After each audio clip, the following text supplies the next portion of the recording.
really appreciate you taking your time to do this. Thank you so much. I know you say you don't want game, but we have to do game. I try. I don't know. Okay. When it comes to game, I'm not good at games. Just be good. You have to try. You have to be good. Now, the game we're going to play, it's called Guess the Culture. We're going to guess which culture they do this particular thing. Okay. Okay?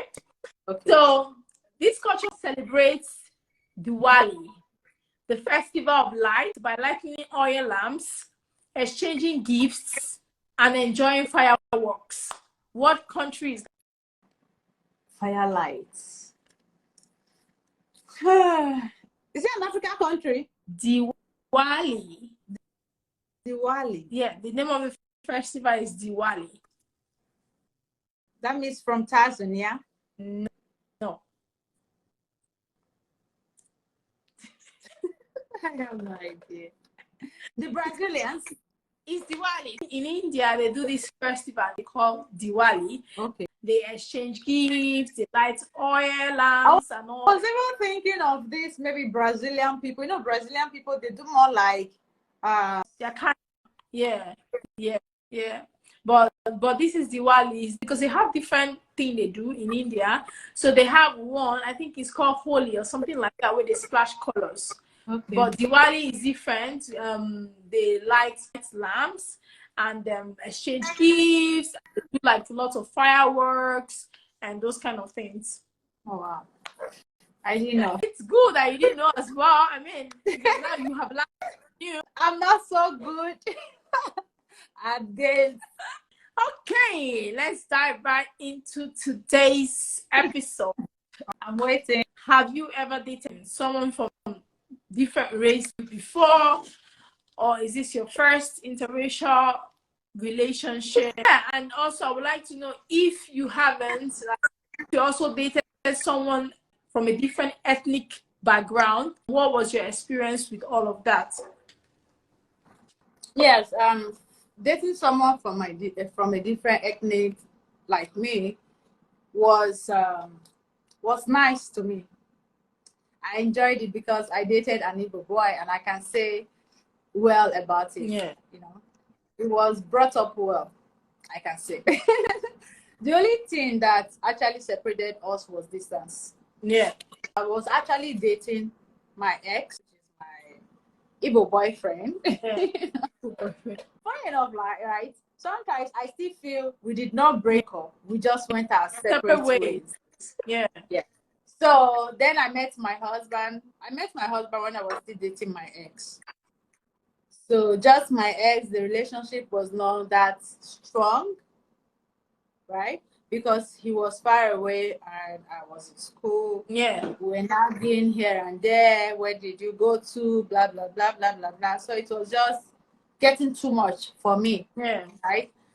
So that was it. Outside that guy and meeting my husband, I've never dated any white guy. The guy you dated that was from a different ethnic from you, did you see any big difference between your culture and his culture? Like, did you notice that this is the kind of culture I would like to get into? I like this culture. I like, the values from this culture and all of that. Did you experience that?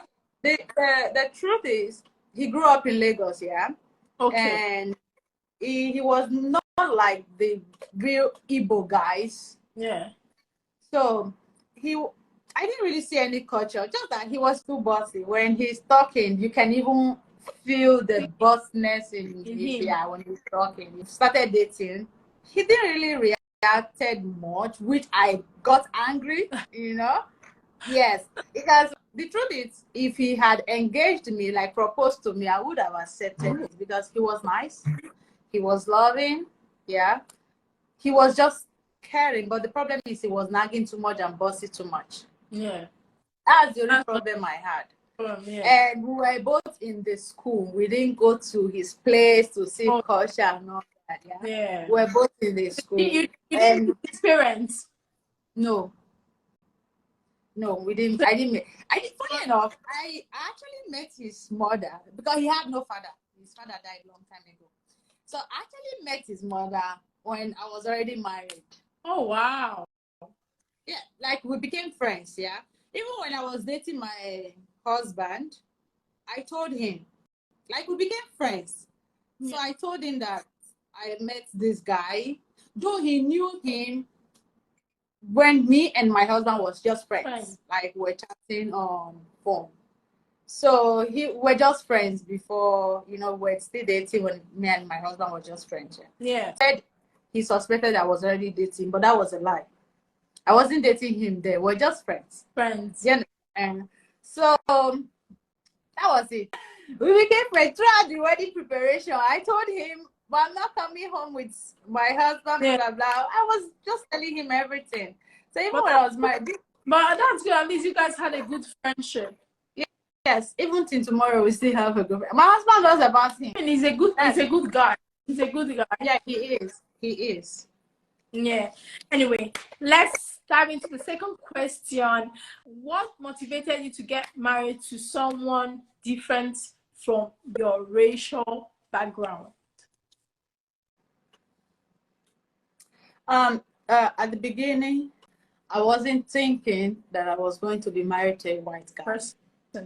In the sense that I grew up in Ekoma, right? Yeah. The only places I travel to is Bini, while growing up, yeah. Bini, which is my mom's place, and Ekoma, which is from my dad's place. So these were the places I was going to. Yeah. So there was no white people coming there. If I was living in a place where there's a lot of white people, I can say, okay, maybe. Then I wasn't too much on Instagram. I was just on Facebook, which you had this black and white couple. Black and interracial. So it was when I was in school. I started traveling to visit my auntie that came to live in Abuja.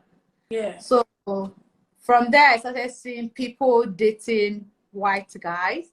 I think that is when the interest started coming in. You know? But I didn't know how to go about it.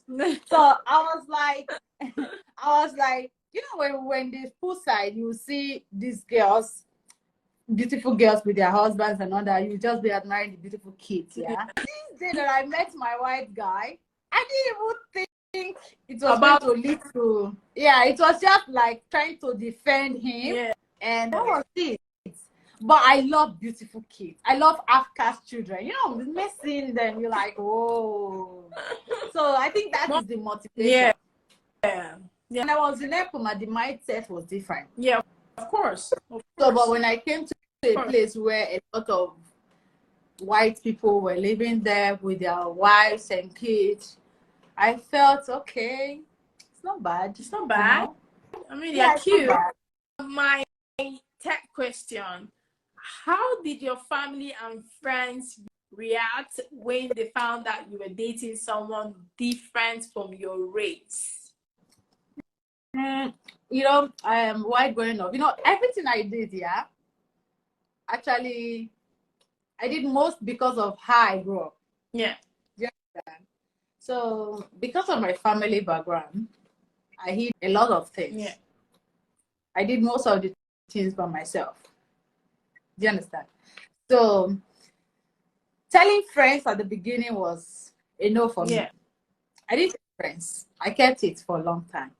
Yeah, because we dated for 2 years. Even when I got engaged, I didn't tell friends. I still have the pictures, funny enough. It was just his friends, yeah. But I have this one friend, my classmates, that I think she searched my bag when I just came back from Abuja, and then she saw my ring. And funny enough, I still have my engagement ring. Oh my. So she saw the red box, yeah. And she was, because when I went back to school, I removed the ring. I put it inside the box. Oh my God, why? When I was living in Abuja, when I entered the box, I removed my ring. I put it inside the box because I didn't want people to know that I was engaged. You see, so that was it. She saw it, and I told her, "Yes, I'm engaged." And but then I want to ask a question. If it was a Nigerian person that got you engaged, would you have hidden it from your friend? No. So what made you do that? Everybody knew my Nigerian boyfriend, but I hid it because he's white, and I didn't want any negativity. You know, when you're with a white, automatically they think you are pulling dollars from the tree. Yeah. And then I was still in school. You know how AAU is tough. You passing by a day and you survived a day on a daily basis is a win for you. That was it. So I didn't tell my parents, my brothers, my sisters, because I have elder ones here, but we're not best of friends. You're not close. Yes, but with my younger ones, my younger sister, now they've all grown up.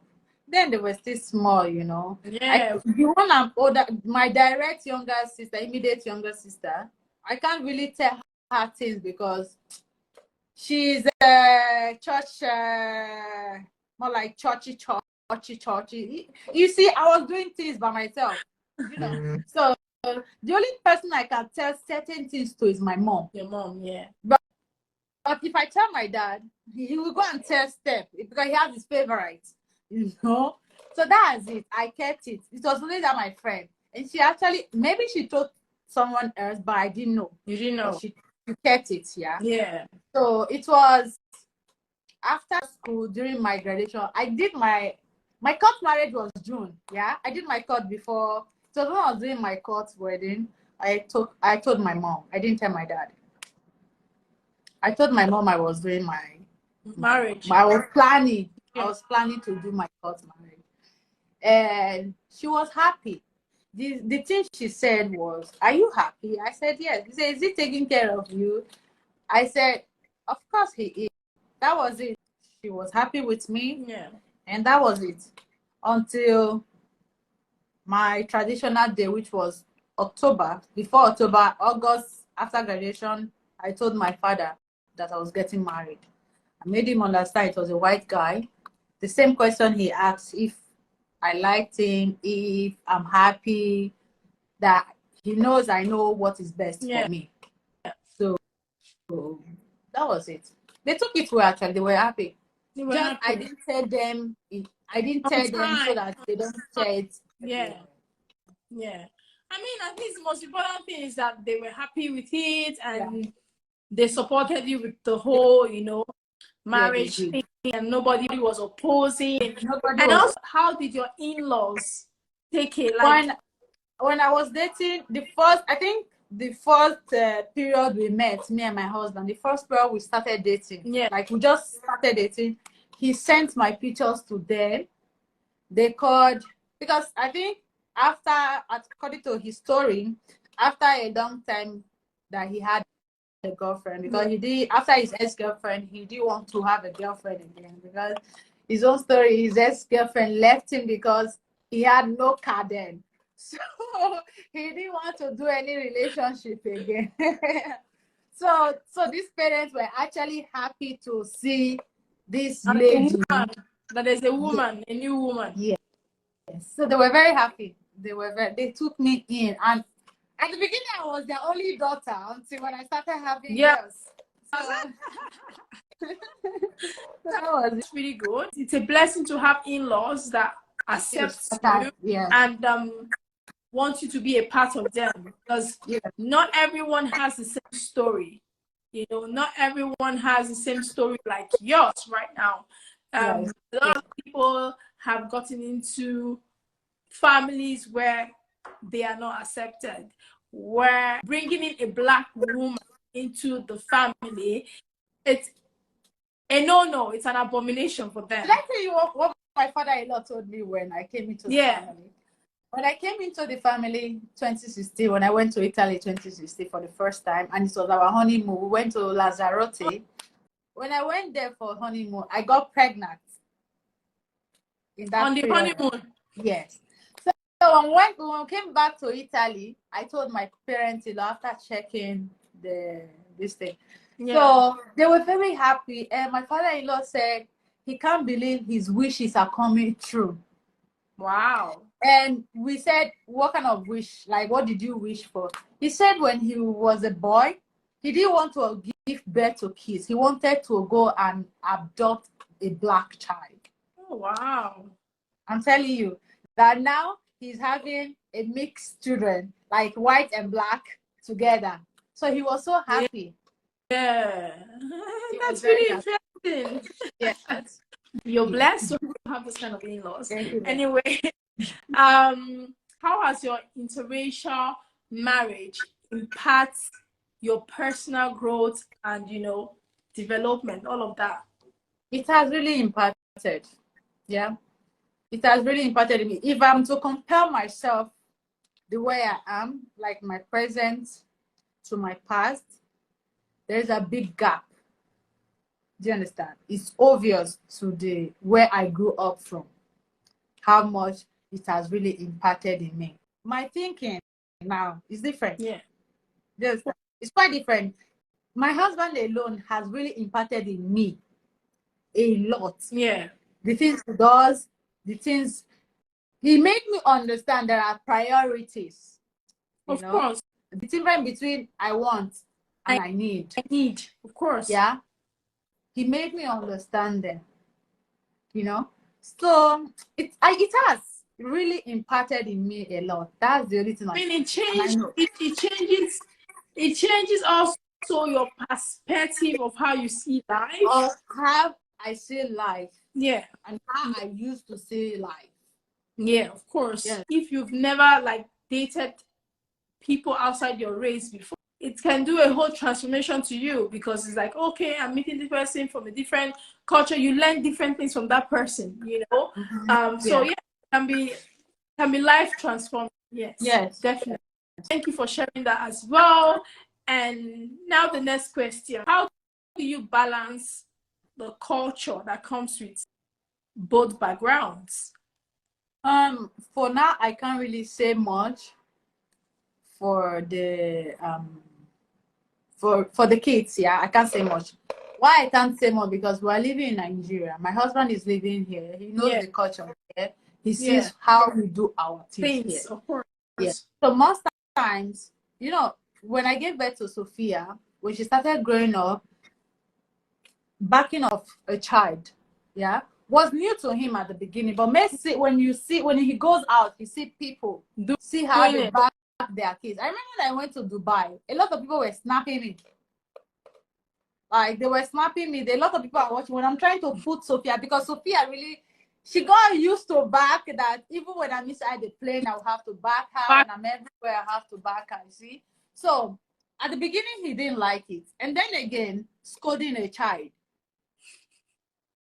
You can just, you can talk to, it's not now that I am patient enough to just speak with my daughter. Of course. You have to stop this. But, growing up, we understand, bam, stay one place. If you don't do this, you understand, spanking. But the thing is, spanking, I want to spank you. And beating is the same. I was trying to make him understand that spanking is just touching the child. Yeah. Then he told me, okay, define beating. I told him, when you are beating hard, and the child is crying. He said, no, that spanking and beating is the same. How is it the same? You're putting fear on that child. When you want to spank a child, you also touch the skin of the child. Of the child, yeah. You touching the skin of the child or pulling the child's ear, right? Because stay one place. Do you understand? It's the same thing of you are beating. Yeah. So this is how he explained it, which there's a way he actually did, and I understood that they're almost the same. Do you understand? Yes. So apart from that one, we only go to Europe for holiday. But at the moment, I'm enjoying how I'm doing it, because he's not really stressed. He's not around. Whenever he's around, which is in the evening, is that the kids are ready to go and sleep, or weekend days when, So maybe when we are there, we'll see. I can publicly spank my girl. Yeah. You know, here you can just spank your girl. You can spank your child in public. Nobody will look at you. Nobody will say you're doing bad. But then let's see if you spank her, you know, all those things. Yeah. So for now, and then again, going to the market to go and buy something with them. That means you want to tell them that you have money, and then they're going, even if you don't have money, they are seeing a white kid. Oh, you get money. Sorry, I have to use big English there. You see, right? So they will start increasing something for you, increasing prices for you. The day you go to another place without your kid, you buy that thing for 500 naira. You see, right? But the way they will sweet mouth you, because of this baby, just bring 5,000. So because of that, I noticed it. I started dropping them at home. You see, so that's it. Yeah, yeah. That's very interesting. I mean, we need to like talk more on those aspects, the challenges that comes with raising a mixed kid in Africa in certain situations, you know. But right now we're not going to talk about that because it's a deep conversation and it's a long one. Anyway, how do you find common grounds to create your shared values? Actually doing everything together. Let's say I'm doing most of the things. Yeah. Most of the things, most of the decisions, except it is our family decision that the both of us can just sit down and talk about and make sure we share our ideas. Sometimes he doesn't buy my idea. Of course. He goes to it. You understand? He always wants to do his own. But when it comes to the kids, he wants me to do it in my way. Because I told him, at the beginning when we were trying to start a family, I told him I would like to raise my kids in my own way, right? In Nigerian way. That's how I told him. Yeah. I was planning to go to Italy. I'm already telling him I want to register the kids in catechism classes. I want to make sure I engage them in church activities. Because whenever I go there, the things I'm seeing there, I don't want to raise my kids in that manner. Do you understand? Sometimes it's shameful. I'm not their parent, but it's shameful to me. Maybe because of how I grew up. Do you understand? So I just made him understand. Let's say, for example, I told him, you started smoking at 15 years, 14 years old. I would not want my kids to start smoking at 14 years old. There are kids doing it, yes? I mean, there are kids doing it, and there are certain things we cannot control, but we as parents, we try our best. We try our best. Instill good values into our kids. The thing is, I believe most of the things here, all these kids are doing. If a parent should say you can't do it, it's not about when they get to a certain age, which is 18 years. 18 years, they can do whatever they like. They want. But before that 18 years, you should be able to lead them, direct them, right? Before they get to that 18 years. Let's say, for example, the things they were supposed to do if you did not direct them is much before they get to 18. But when you direct them, it's lesser before they get to 18.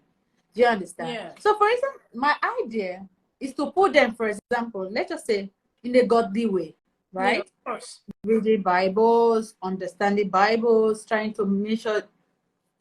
If you follow Bible, you will know what is right and what is wrong. Do you understand? That's good. I mean, you guys have values. You're already imputing into your kids from home. Yes. Because now you have like the time where you guys have you have your study time where you guys read and have arguments and all of those things. Yes. So those they also learn. The kids, they learn. They see those things and they learn from them. They understand it's important to study, that is important to read, that is important to, debate on things that they learn, that they see or they learn or they hear about, that it's okay to have like conversation, like a debating conversation. Exactly, yes. Yeah, that's very interesting. Anyway, my last question for you before I let you go. What advice do you have for anyone who is considering entering into an interracial marriage or relationship? I would say one, love yourself. Because if you love yourself, that's my number one priority. Self-love. If you love yourself, you wouldn't want to be another person or trying to be another person. Of course. Now, this is it. In this interracial relationship marriage, is full of competition. I will tell you the truth. That's the truth. And it's really annoying. The thing is, I don't know why people think everybody's trying to be like them, but it's not like that. We learn every day. The sky is big enough. I think most people, they don't really check how far someone is coming from, right? They just see the present because they are in the present with that person, and they automatically want to be like that person by force. Now, this is where when I measure competition is coming from, right? Now, most people want to be you. I'm not saying you like I'm trying to say something. Yeah. They want to be you because you are living large without considering what is really inside your account balance. If you can actually afford it, or you are just trying to paint it while the inside is spoiled. Yeah. Now, most of them may see their friend living lavish life without considering how much the man, most of them don't even know how much their husband is earning, right? But because this man is trying to make you happy, you want to get more without considering future. This is what is bringing fight in interracial relationship. You see a lot of people, when I was in Abuja there, yeah, you see a lot of people doing, is it not like when we go out for eatery, like together dinner, you see other girls talking. Is it not other person that is doing this other thing? When you continue comparing your husband or your boyfriend to another person, you will end up losing that particular good person. And whatever he has for himself to install in you, he will take it back. Yeah, because you are trying to be another person. You have to be content with the little one you have first. If everybody thinks when you are with a white man, you have to be pulling out dollars. It doesn't work like that. Yeah. Try and do small business. To online business, you don't have to open a shop. Online business, any means to earn money. If you want to work, go and work. If you don't want to work, just look for how to sell, buy and sell. You don't have to spend nowadays. You don't even have to buy something with your money. You can just have a vendor. When somebody reposts, somebody will want to buy it, and then You contact them. get something. Yeah, you get something from there. If you want to be rich, if you want to live an elaborate life, do this. You can spend your money to do all these things, and then you can get a little from your husband or from your boyfriend. But fighting him, I'm telling you, a lot of people are fighting their man because of what my friend is doing. It doesn't work like that. Be contented with the little one, because they're coming in that relationship to pull out. It doesn't work like that. If you will say a marriage, right? Couples that are living well now, living their best life well. If they tell you how far they are coming, yeah, their backstory, they tell you their past story, you will be shocked. You will be shocked. But most people don't want to know your past. They just want to be there in the present. It doesn't work like that. You see, right? So if I'm to advise anybody, I'll tell the person, be contented with the little one. That is number one. Once you're contented with the little one you have, it will cover a lot of things. It's more like a tarpaulin. You're covering a big thing, or a small, like a big thing on that, but that tarpaulin is bigger. That is the contentment. When you're contented, it will cover a lot of things. It will subdue a lot of things. Yeah. That with time, you will get the things you want, but with time. But if you want to get them everything, you might end up losing. You will end up losing. If you have a child for that man, you will end up not planning a better future for your kid. Of course. You see, right? So that's it. The only thing is contentment. Be contented with the little one you have first. Others will come in. That's it. Sorry, let me say something. They should please, yeah, not compare salaries. a lot of them are comparing salaries. Because my husband is collecting this salary, this one is not collecting this salary, they are fighting each other. Like seriously, I don't see a black person. We not average black person and less, except is doing other thing. Do you understand? But you will not see their wife coming to be talking about how much their salary. Exactly. They are contented. I know there are other things that doing little competition about. Of course. But not the way we interracial couples marriage are carrying the things. You will see any little discussion. How many houses have you built? How many this? It's crazy. It's annoying. It's I'm telling you could be new to you. Maybe because you are not hanging hanging around with these people. But trust me, the set of people I met, right? We're not pals. We're not friends. But when they are doing this thing, all of them gather. You see from one talk, bragging, blah, blah, blah. That's where you'll be hearing. I'm telling you, people that are just coming up, right? Sees all these things. They might not want to discuss it with their man, but a day will come like this. They will say it out of anger. Is it not that person that is doing this to his family? Is it not that person? Those things destroy home. I'm saying I'm contented because of how I grew up, because of my father and my mother. But with my father, if I'm to compare my husband and my father, that is why I'm mostly contented, because if it is this little one he's giving me like this, it's more than enough for me. Of course. Yeah.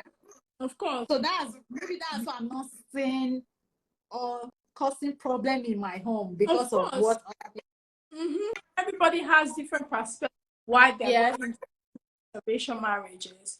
But you need to be sure why you are getting into this kind of marriage, because it's not just about what is on the surface. Exactly. It's more than that. It is. It's more than that. And that's another reason why I started this channel. Because I want people to know the truth of interracial marriage. It's not just about what you see on the surface. It's not just about the luxury lifestyle. I mean, luxury is what you make out of anything, right? Some people, they make people see that it's all rosy. And the truth is that, of course, interracial marriage, it's something that transforms your whole perspective of how you see life, because it exposes you to a lot of things. Yes. But then again, it's not as rosy and lavish as people see it. People say it. Yes. Everybody has their journey. People that are looking into interracial relationship or get into relationship with people from different race, you have to understand that it comes with a whole lot of things. It comes with the good, the bad, the up. It doesn't only come with the rosy part or the rosy side. It also comes with the not so good and so good part. And also, you also have to bear in mind that you're not just going to be in a relationship with that person. You're going to face different life challenges with that person. You're going to have issues with that person when it comes to their values, their cultural background. You have to understand that you face all of that too. Relationship is different from marriage. Of course. Most times things changes. Right? Let's say the man is spending on you before, during relationship time. But the moment you start having kids, you bring down your expenses. It's a whole lot of Yeah. And then in that relationship, you get to know the person better. In that marriage, you get to know the person better. There's nothing like I know my husband very well when I was dating him. No.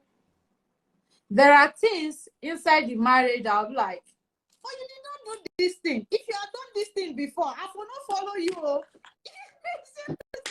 You know? So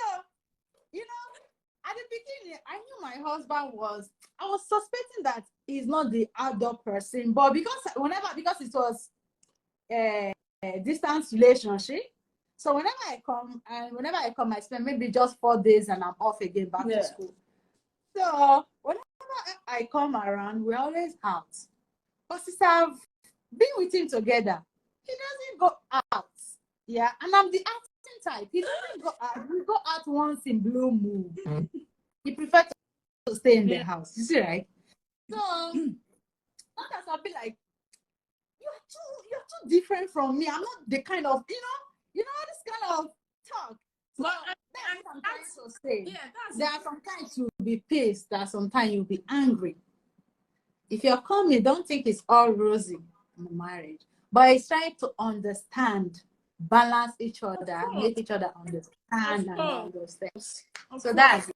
Couples quarrel, of course. But but it's way different from relationship. The women also, it's not just the men. The women also are tough. Seriously, Mama, I'm going to tell you, right? If we're advising them, we should also talk about us. We will see a man that is quiet, but the wife is toxic.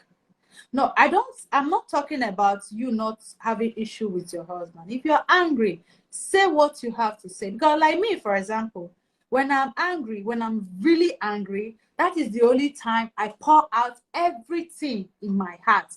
I can even be crying and talking about it, yeah? As soon as I unleash it, I'm done. Do you understand? Sometimes I can just go out to go and chill out, just to relax my head and come back in the house. But that doesn't mean every time you have to be cussing out the man. It's painful, right? Maybe because of how my father is, it's painful for a woman to be cussing out a man. The man might be, maybe he's stubborn too, but there's a way. Relationship matter. This is a relationship, it's a marriage, yeah? It's the same thing like an African marriage. It's almost the same thing. The men, they are stubborn ones, they are the quiet ones too, right? It's how you balance it, it's how you communicate, it's how you try to make each other understand. Everything is communication. And everything is how you reacted to how he spoke, or how he spoke and then how you reacted. It's coming out from here, your mouth. Yeah, there are cases, maybe he's trying to talk to you nicely. Hey, you shout. Before you know, fight come, right? But I'm not talking about physical fight. I'm not talking about everyday nagging. No. When you continuously nag, all the time you're nagging, you will get tired. If my husband is nagging all the time, I get tired too. Right? It's like that. It's both, it's vice versa. So don't dish out what you don't want another person to dish for you. That's just it. At the end of the story, everybody will be fine. Do the happy thing. You see, right? I really appreciate you sharing your own perspective. Thank you so much. You're welcome. Best in your new, adventure that awaits you. Thank you. Thank you very much. Take care of yourself. My love to the kids. And have a wonderful and to you too and family. Bye. Bye.